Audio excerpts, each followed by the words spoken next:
semakin kencang disuarakan usai penanganan unjuk rasa oleh Polri yang dinilai berlebihan pada akhir Agustus lalu.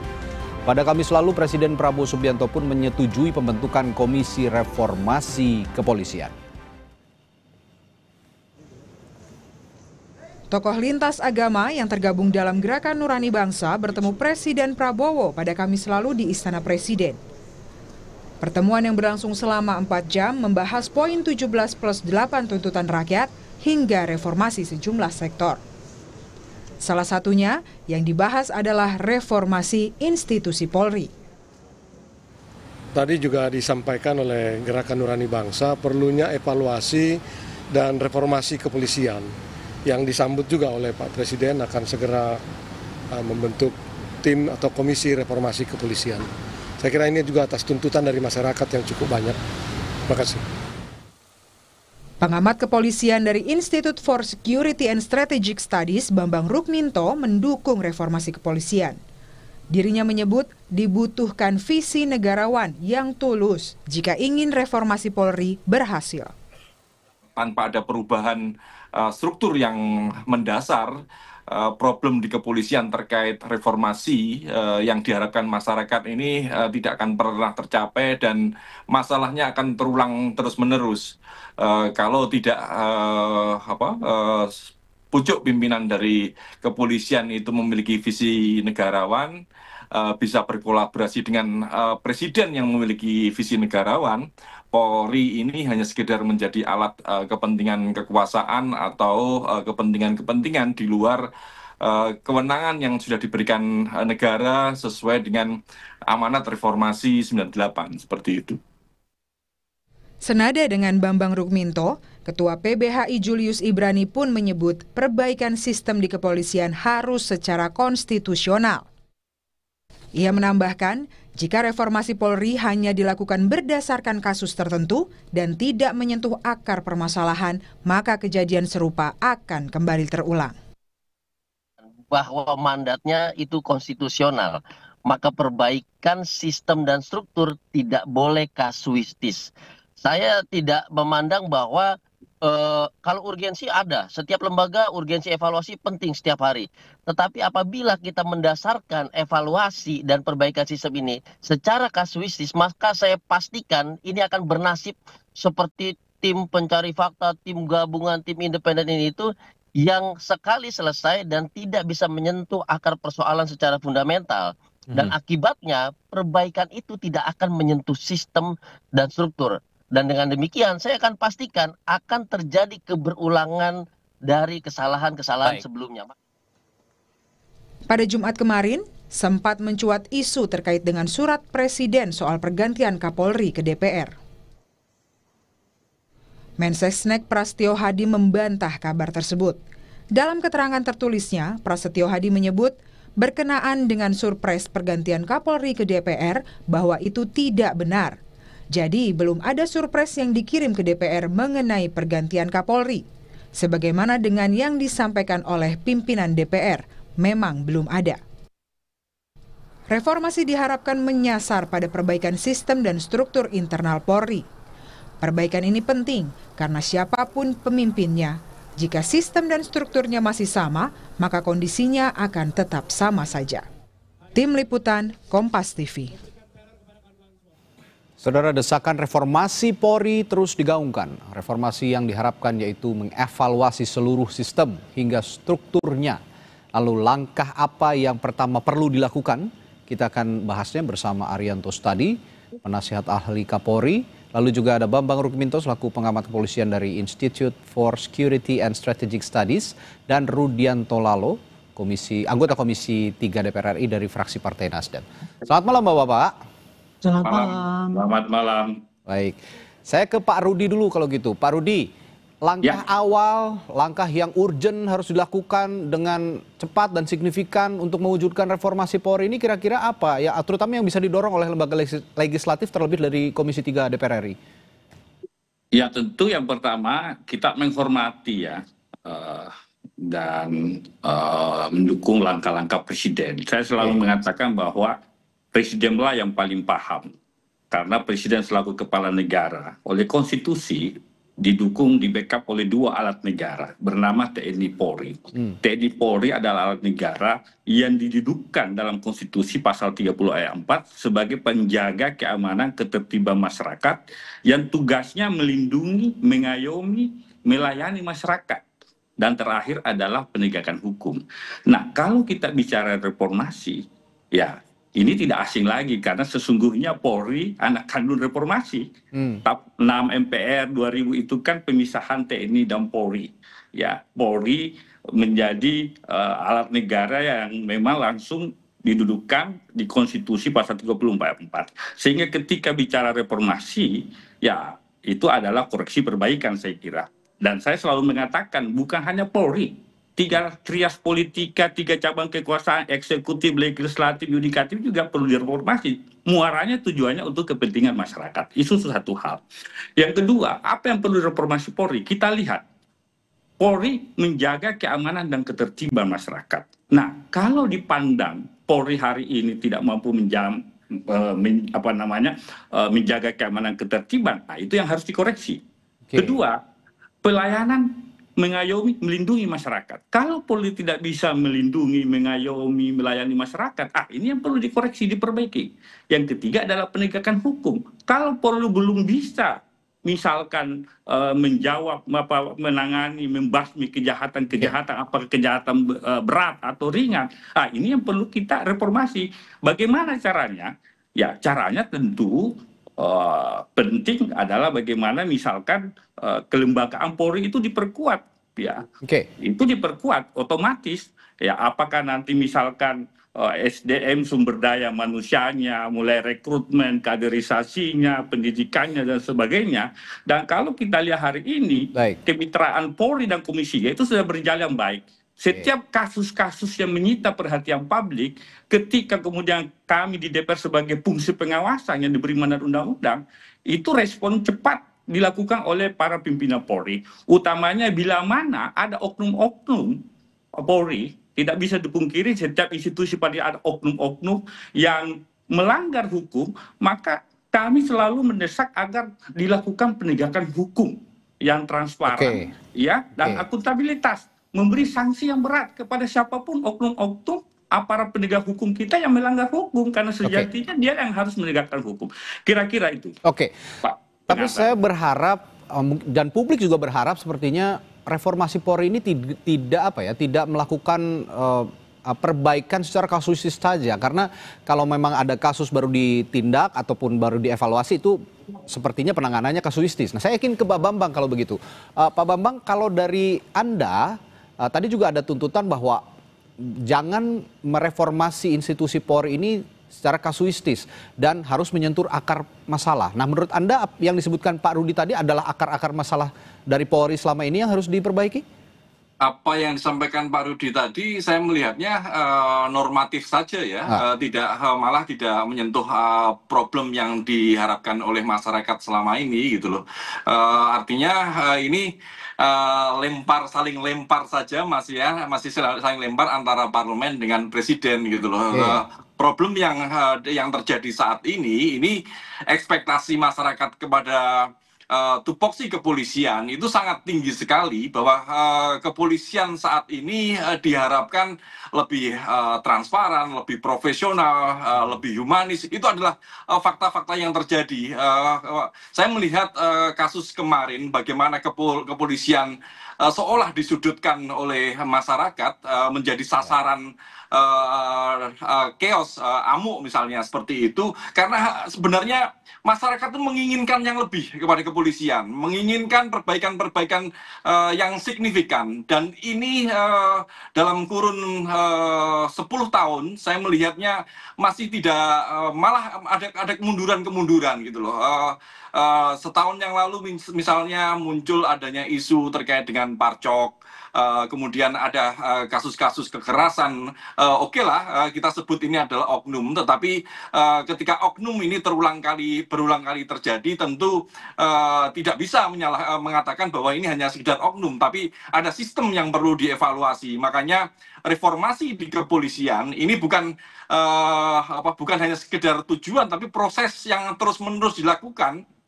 terkait dengan kasus kekerasan yang terjadi seminggu yang lalu misalnya. Bagaimana kalau saya melihat DPR juga belum pernah memanggil Kapolri untuk melakukan pertanggungjawaban terkait dengan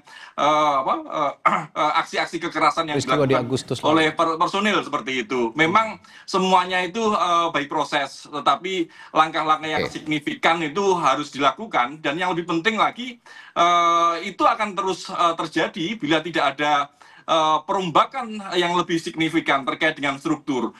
Mengapa kasus Parcok, mengapa kontrol dan pengawasan eksternal itu tidak berjalan? Salah satu akar masalahnya saya melihat di Undang-Undang 2 tahun 2002 yang itu juga harus perlu direvisi. Bagaimana menempatkan Kompolnas tidak memiliki kewenangan yang kuat, tidak strukturnya juga tidak dominan. Ini juga menjadi masalah. Padahal kalau kita mengacu pada TAP MPR, Kompolnas ini adalah lembaga yang seharusnya kuat. Kalau dengan komposisi sekarang, struktur yang sekarang, tidak lebih seperti pendapat masyarakat. Kompolnas malah menjadi juru bicara kepolisian. Artinya menurut Anda akarnya justru di pengawasan institusi Polri-nya sendiri, Pak Bambang? Salah satu faktor ya, banyak faktor yang harus dirubah, mulai rekrutmen, kurikulum pendidikan di kepolisian, terus kemudian meritokrasi yang nyaris tidak ada, reward and punishment yang masih dirasa tidak adil. Itu adalah yang harus evaluasi, dan selama ini saya melihat parlemen juga tidak pernah mengevaluasi seperti itu. Salah satu unsur tadi saya ke Pak Arianto, salah satu unsur yang diungkapkan Pak Bambang, minimnya atau lemahnya pengawasan. Seharusnya Kompolnas yang punya fungsi pengawasan yang lebih kuat dan fungsi evaluasi terhadap institusi Polri malah menjadi juru bicara Polri. Nah, ini Anda sebagai penasihat Kapolri, ada juga yang bisa dilakukan sebenarnya untuk membenahi masalah pengawasan institusi Polri ini, Pak Arianto? Ya, kalau dari pandangan saya ya, polisi itu dituntut untuk reformasi. Pertama kali dulu polisi direformasikan itu kan tahun 2002 ya. Dengan adanya Undang-Undang Kepolisian yang nomor 2 itu. Di mana itu polisi harus direformasi karena tadinya polisinya itu militeristik, kemudian setelah dipisahkan maka harus menjadi yang sipil. Maka titik berat pada reformasi itu adalah perilaku polisi supaya tidak militeristik, sudah tidak kasar, nggak berpelanggaran HAM dan sebagainya.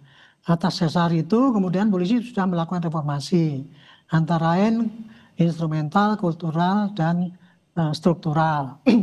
Selama 20 tahun ini ya, 25 tahun ini polisi ya sudah mencoba, setiap Kapolri masih mempunyai moto sendiri-sendiri dalam rangka untuk memperbaiki citra Polri.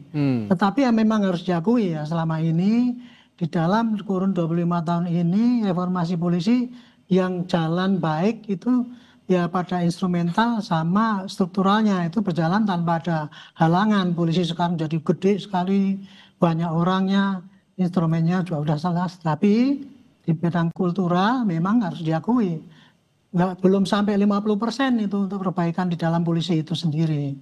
Kebanyakannya adalah faktor moral, mental yang koruptif di lingkungan polisi masih banyak. Kemudian tindakan-tindakan yang eksesif, kemudian penyalahgunaan wewenang itu hanya oknum-oknum yang di lapangan. Itu masih saja terjadi gitu ya. Dan mengapa begitu? Itu kita kebanyakan mengambil kesimpulan ya karena memang pengawasannya memang lemah. Saya sendiri mengatakan pengawasan polisi itu lemah. Karena pengawasan internal kurang berjalan dengan baik. Ya, pengawasan antara atasan ke bawahan itu tidak berjalan dengan baik karena asal atasannya pun banyak yang ikut terlibat sehingga pengawasannya kan tidak kuat. Yang kedua, karena kode etik penjatuhannya juga tidak begitu efektif, tidak jelas sehingga banyak orang yang melanggar tapi tidak ditindak, tapi kemudian yang tidak melanggar kok malah bisa bagus karirnya misalnya kayak gitu. Akibatnya pengawasannya memang lemah dan saya juga mengakui. Kalau balik di mana-mana saya mengatakan pengawasan eksternal polisi memang kurang kuat. Kompolnas itu kan hanya menerima keluhan, menerima keluhan pada kemudian menyampaikan pada polisi, tidak bisa berbuat apa-apa. Kalau dibandingkan dengan luar negeri ada lembaga independen yang bisa mengawasi polisi itu, sehingga dia bisa melakukan koreksi. Itu kira-kira ya memang sangat teoritis seperti itu, Pak. Mbak, nah kalau begitu saya lihat ini masalahnya ya kalau boleh dibilang cukup pelik ya cukup pelik juga untuk mereformasi Polri. Tapi yang ingin saya tanyakan, kita tetap harus melangkah. Meskipun pelik, sepelik apapun kita tetap harus melangkah. Dan saya melihat harus ada sosok yang memimpin reformasi Polri ini. Dan kapan harusnya dimulai, itu akan jadi pertanyaan saya kepada para narasumber saya. Setelah jeda di Sapa Indonesia Malam, tetaplah bersama kami.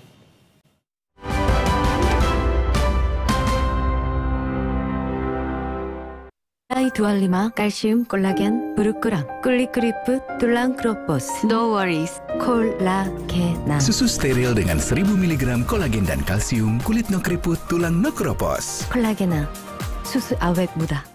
Aku Viva melewati 7 tahap nano purifikasi, menjaga sejuknya kemurnian dari mineral baik dalam setiap tetesnya.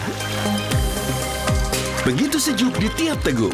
Aku Viva murni alami dari Wingsfood. 물라이 두알리마 칼슘 콜라겐 브루크랑 꿀리크리프 툴랑크로포스 No worries 콜라게나 Susu steril dengan 1000 mg kolagen dan kalsium, kulit no keriput, tulang no keropos. 콜라게나 susu awet muda. Kamu masih single? Hari gini, double dong. Top Mochaccino, double shot pertama dalam saset. Espressonya double, tambah coklat dan susu. Top Mochaccino. Enaknya, double-licious. Move on to Top Mochaccino double shot dari Wingsfood. Every mile leads to meaningful stories. Suzuki Franks, marvelous at every mile. 물라이 두알리마 칼슘 콜라겐 브루크랑 꿀리크리프 툴랑크로포스 No worries 콜라게나 Susu steril dengan 1000 mg kolagen dan kalsium, kulit no keriput, tulang no keropos. 콜라게나 susu awet muda. Kamu masih single? Hari gini, double dong. Top Mochaccino, double shot pertama dalam saset. Espressonya double, tambah coklat dan susu. Top Mochaccino. Enaknya, double-licious. Move on to Top Mochaccino double shot dari Wingsfood. Aku Viva, hadiah miliaran. Cek tutup botolnya. Ada uang tunai, handphone, emas, sampai mobil. Cek tutup botol Aku Viva sekarang. Dari Wingsfood. Aku Viva melewati 7 tahap nano purifikasi, menjaga sejuknya kemurnian dari mineral baik dalam setiap tetesnya. Begitu sejuk di tiap teguk. Aku Viva murni alami dari Wingsfood. Cuaca berubah-ubah, aktivitas padat, jaga kesehatan setiap hari dengan susu steril 7 kurma. Susu steril ditambah kurma 2 kali melindungi tubuh kita, double khasiatnya. Badan jadi terlindungi. Minum susu steril 7 kurma, double khasiatnya. Kamu masih single? Hari gini, double dong. Top Mochaccino, double shot pertama dalam saset. Espressonya double, tambah coklat dan susu. Top Mochaccino. Enaknya, double-licious. Move on to Top Mochaccino double shot dari Wingsfood. Kenapa gigi harus kuat, Pak? Gigi kuat itu penting. Pakai Ciptaden Maxi 12 Plus dengan 3 keunggulan. Aktif fluoride, enamelor, dan antibakteria. Gigi 12 kali lebih kuat, mulut sehat. Cing, cing. Ciptaden Maxi 12 Plus. Gigi kuat, gigi Ciptaden. Cuaca berubah-ubah, aktivitas padat, jaga kesehatan setiap hari dengan susu steril 7 kurma. Susu steril ditambah kurma 2 kali melindungi tubuh kita, double khasiatnya. Badan jadi terlindungi. Minum susu steril 7 kurma, double khasiatnya. Kamu masih single? Hari gini, double dong. Top Mochaccino, double shot pertama dalam saset. Espressonya double, tambah coklat dan susu. Top Mochaccino. Enaknya, double-licious. Move on to Top Mochaccino double shot dari Wingsfood. Lawan ketombe dengan Zinc Cool Booster baru. Deo Active Scalp Technology lawan 3 jenis ketombe. Boost sensasi dingin with glacier water and mint. Zinc Cool Booster, ketombe no worries.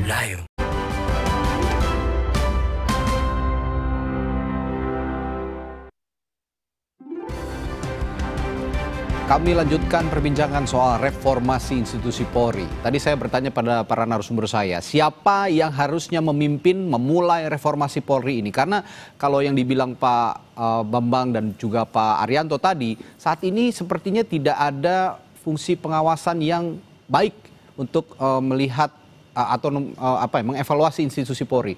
karena itu saya menilai juga perlu ada sosok yang bisa memimpin reformasi Polri ini dan kapan harusnya dimulai. Saya akan tanyakan ini juga pertama ke Pak Rudi dulu sebagai anggota DPR. Bagaimana Pak Rudi? Ya tentu kalau ditanya siapa yang memimpin reformasi Polri, saya katakan bukan saya lempar ke kekuasaan eksekutif. Karena Bapak Presiden lah yang memakai dua instrumen alat negara ini, TNI dan Polri. Tentu Presiden paling tahu seperti apa sosok-sosok yang akan memimpin tim reformasi Polri. Yang pasti sosok tersebut harus berjiwa negarawan. Karena dia Polri ini alat negara, Pak. Dia tidak boleh berpikir motif kekuasaan semata, tetapi berpikir untuk negara. Ya, ini yang penting agar betul-betul Polri dapat bekerja secara profesional dan humanis. Terhadap peristiwa-peristiwa yang banyak terjadi, saya kira ini momentum kemudian Polri bisa berbenah kembali untuk mengkoreksi kebijakan-kebijakan yang dinilai publik, dinilai masyarakat kurang dan sebagainya. Kami di DPR, kalau ditanya Pak Bambang, kami paling sering melakukan rapat dengar pendapat itu adalah dengan mitra kami Polri, Pak. Karena begitu banyak aduan masyarakat yang masuk ke Komisi 3 terkait dengan praktek-praktek ketidakprofesionalan terhadap oknum-oknum dalam menjalankan tugas fungsi kewenangan sebagai anggota Polri. Paling banyak. Kami sudah panggil Kadipropam, panggil petinggi Polri, dan kami tanyakan supaya betul-betul setiap oknum yang melakukan pelanggaran hukum itu ditindak tegas, jangan diberi kesempatan dan sebagainya. Yang kedua, terhadap oknum-oknum yang diberi hukuman, jangan malah dipromosi, Pak. Nah, ini kan jadi problem. Bagaimana yang dilakukan kemarin? Ya, promosi jabatan terhadap misalkan, ya taruhlah contoh kasus, misalkan kasus Pak Sambo ya kan, bagaimana oknum-oknum yang terlibat justru dipulihkan dan sebagainya. Itu contoh kasus saja. Kita tidak mau seperti itu. Kita mau Polri betul-betul tegas menindak anggota yang melakukan praktek-praktek pelanggaran hukum ya. Karena itu noda bagi aparat penegak hukum sendiri. Kira-kira begitu. Oke, kalau tadi Pak Rudi, sosok yang bisa memimpin reformasi Polri harus seorang negarawan begitu. Tapi sepertinya tidak hanya negarawan tapi punya karakter yang kuat, terutama yang jadi akar masalah Polri ini untuk punya perilaku yang jujur, anti korupsi dan punya integritas tinggi. Kalau menurut Pak Bambang, siapa sosok itu? Ya, untuk yang pertama kali harus dilakukan dan dibutuhkan saat ini sangat tergantung seperti yang disampaikan Pak Rudi tadi. Ini butuh goodwill maupun political will dari Presiden untuk melakukan langkah-langkah yang signifikan ya, untuk melakukan gebrakan pertama untuk memulai evaluasi kembali arah gerak reformasi kepolisian gitu. Makanya langkah-langkah itulah yang saat ini dinantikan oleh masyarakat gitu. Kalau kemarin gerakan Nurani Bangsa, terus kemudian ada isu terkait dengan pergantian Kapolri misalnya, ini lagi-lagi adalah hak prerogatif Presiden karena Presiden seperti yang disampaikan Pak Rudi tadi adalah panglima tertinggi, pucuk pimpinan negara yang ingin mengarahkan ke arah mana reformasi kepolisian ini menjelang Indonesia Emas 2045. Ini adalah waktu yang sangat pendek sekali, 20 tahun untuk membangun pondasi yang kuat bagi Polri yang diharapkan. Makanya meskipun pergantian Kapolri itu adalah prerogatif Presiden, ini juga harus segera diwacanakan karena tanpa ada perubahan-perubahan, tanpa ada penyegaran terkait kepolisian organisasi Polri saat ini akan menjadi stagnasi seperti itu, dan ini tentu tidak kita harapkan. Kemarin dorongan dari gerakan Nurani Bangsa untuk melakukan reformasi ini jangan sampai hanya terbatas mendorong pergantian Kapolri saja, tetapi juga harus mendorong reformasi secara substansial seperti itu, Bung. Kalau kemarin desakannya ya ada isu ya mendesak pergantian Kapolri, tapi sebenarnya bukan hanya sosoknya tapi sistemnya begitu ya kira-kira Pak Bambang yang harus diperbaiki. Nah kalau menurut Pak Arianto, sekarang momentum yang sangat tepat untuk reformasi Polri termasuk dengan mengedepankan sosok-sosok berintegritas dan memiliki karakter yang kuat? Ya, saya kira ini sosok yang paling bagus ya, pembelajaran yang paling bagus untuk bangsa ini dan juga untuk polisi. Ya. Selama ini kan kita sudah mendengar lah polisi itu dikritik terus perilakunya begitu mengecewakan masyarakat dan sebagainya. Dan sudah dikasih contoh-contoh yang fatal bagaimana kalau polisi itu dirusak oleh para petinggi yang kurang bagus. Nah, tapi kan selama ini kan upaya untuk perbaikan ke situ kan nggak kelihatan jelas gitu loh. Yeah. Jadi cuman tidak ada kiat-kiat yang nyata untuk menghilangkan apa-apa yang kemarin itu disorot oleh masyarakat. Okay. Nah, sehingga akhirnya setelah terjadi kayak gini kan seakan-akan tidak ada yang mau gitu. Okay. Maka kalau saya ditanya siapa yang cocok, yang paling cocok gitu, merubah polisi ini ya supaya bisa jadi bagus ini dibutuhkan seorang sosok ya, yang satu berintegritas tinggi dan masih mendambakan polisi itu baik, nomor satu itu dulu. Okay. Dan yang kedua, yang tahu penyakitnya polisi dan bagaimana cara menyembuhkannya itu. Jadi tahu kelemahan-kelemahan polisi dan bagaimana cara mengatasinya itu harus tahu. Jadi orang yang pengalaman juga mengenai tugas polisi situ gitu. Okay. Kalau hanya dilihat orang di luar ya cuma integritas tinggi, tapi dia nggak ngerti pola seluk-beluknya polisi ya percuma aja nanti reformasinya di mana bagiannya nggak ngerti. Okay. Gitu. Baik. Makanya ya kalau ada gagasan kemarin itu ada komisi yang ditunjuk, oke bagus aja nggak apa-apa. Tapi nanti tolong dicari komisi yang di situ tuh bukan hanya orang yang jujur, orang yang berintegritas tinggi, tapi nggak ngerti problema polisi. Ya nanti reformasinya ya nggak mengena pada penyakit polisi itu. Ya, pada akarnya ya. Baik. Itu kira-kira itu Pak. Pak Arianto, sekarang kan seperti Pak Bambang bilang tadi, desakan publik ini begitu kuat untuk mereformasi atau mengevaluasi institusi Polri yang dari hari ke hari, bulan ke bulan, tahun ke tahun, permasalahannya selalu ada dan sepertinya semakin pelik. Dan publik kemarin saya melihat di lini masa juga memunculkan sosok Jenderal Hugeng yang dulu pada saat era Presiden pertama Republik Indonesia Soekarno sangat diulu-ulukan oleh masyarakat. Sosok Jenderal Hugeng yang dekat dengan masyarakat, berintegritas tinggi, tidak mau ditekan oleh kekuasaan. Saya ingin bertanya, di era sekarang ini, sosok Jenderal Hugeng masih ada nggak sih di institusi Polri, dan Anda percaya nggak sosok itu masih ada di institusi Polri, Pak Arianto?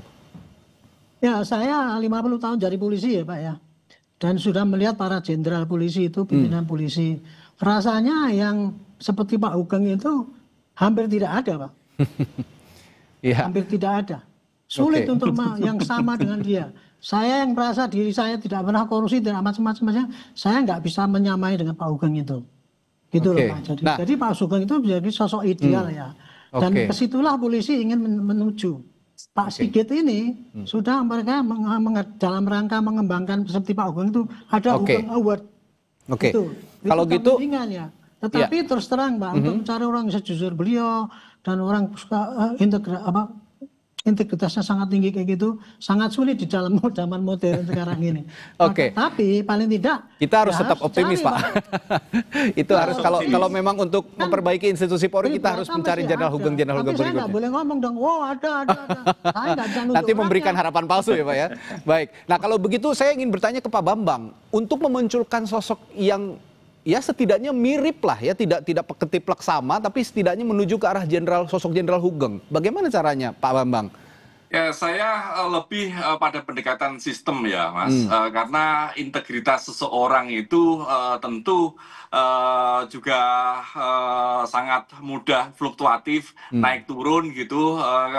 Kalau ada kekuasaan, kesempatan itu seringkali terguncang juga. Makanya saya lebih melakukan pendekatan pada sistem, sistem kontrol dan pengawasan yang kuat, kemudian reward and punishment yang konsisten. Itulah yang harus dilakukan. Kemudian juga terkait dengan kurikulum pendidikan yang lebih humanis, tidak seperti sekarang yang lebih menekankan dengan tradisi militeristik gitu. Terus yang akhirnya memunculkan arogansi dan yang lebih penting bukan hanya kata disampaikan Pak Haryanto, bukan persoalan membangun citra ya sekarang ini, tetapi membangun reputasi, jadi membangun brand. Artinya kalau citra ini hanya citra saja, kamuflase saja, seolah-olah ketika memberikan Hugeng Award terus semuanya menjadi selesai, kan tidak seperti itu. Yang lebih penting adalah membangun konsistensi terkait dengan reward and punishment tadi. Itu akan lebih bisa diterima masyarakat daripada hanya sekedar pencitraan saja seperti itu. Upaya untuk memberikan spirit, mendorong menjadi sosok ideal seperti Hugeng itu bagus-bagus saja, tetapi